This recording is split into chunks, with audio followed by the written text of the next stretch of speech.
మంత్రం రానోడు పాముల పాఠాలు చెప్పిండట వెనకట. ఆగు గచ్చంగా అట్లనే ఉన్నాయి సీఎం రేవంత్ రెడ్డి ముచ్చట్లు అన్నట్టు చెప్పిండు. MLC Dasoju Sravan Kumar traffic police photo కొట్టంగానే బ్యాంక్ బ్యాలెన్స్ కట్ అయ్యే ఆటోమేటిక్ సిస్టమ్ తీసుకురావాలని చెప్పిండు కదా సీఎం రేవంత్ రెడ్డి సారు. హాగో అది ఎంత తిప్పల పడ్డా సర్కార్ ఆఫీసర్లు పోలీసులు ఎంత గింజుకున్నా జరగని పనట. సీఎం కాదు దేవుడు దిగొచ్చినా ఆటోమేటిక్ గా అకౌంట్ల నుంచి పైసలు కట్టవుడు కుదరదట. ఎందుకు ఏమిటనేది ఎమ్మెల్సీ సారే చెప్తున్నాడు ఇనుండ్రి. మీరు ఆటో డెబిట్ సిస్టమ్ ఏదైతే మీరు ప్రవేశపెట్టాలని ప్రయత్నం చేస్తూ ఉన్నారో అది పూర్తిగా కూడా రాజ్యాంగ విరుద్ధం, మోటార్ వెహికల్ యాక్ట్స్కు విరుద్ధం, రైట్ టు ప్రైవసీ యాక్ట్కు విరుద్ధం.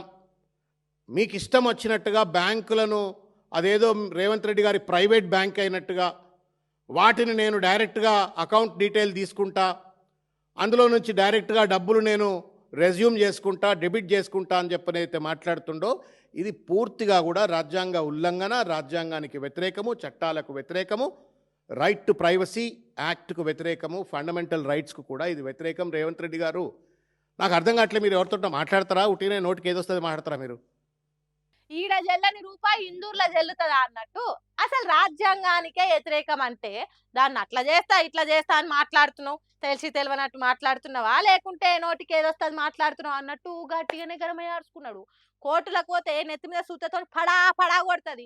ప్రజలకు ప్రాథమిక హక్కులను ప్రభుత్వం చేతులకు ఎట్లా తీసుకుంటది అని వంగబెట్టి గుద్దినంత పని చేస్తుంది. అది తెలియకుండా ఎట్లా మాట్లాడతావు అని కర్రు కాల్చి వాతలు పెట్టినంత పని చేసి. ఎవడిచ్చాడండి అధికారం నీకు? నాకు చెప్పు ముఖ్యమంత్రి గారు.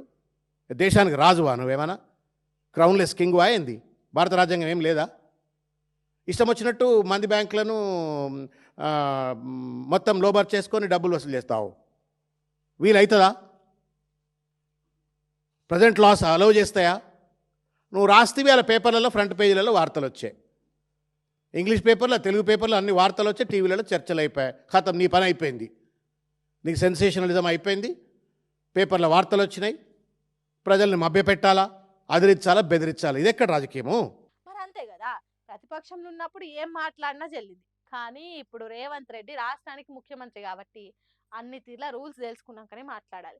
లేకుంటే ఇగో గిట్లా అన్ని తెలిసిన వాళ్ళు మైక్ల ముంగట్టుకొచ్చి అరుచుకుంటారు, పబ్లిక్లో ఇజ్జత్ ఇస్తారు. కాబట్టి కాసింత వెనక ముందు చూసుకొని మాట్లాడాలని ముఖ్యమంత్రికి చెప్తున్నారు.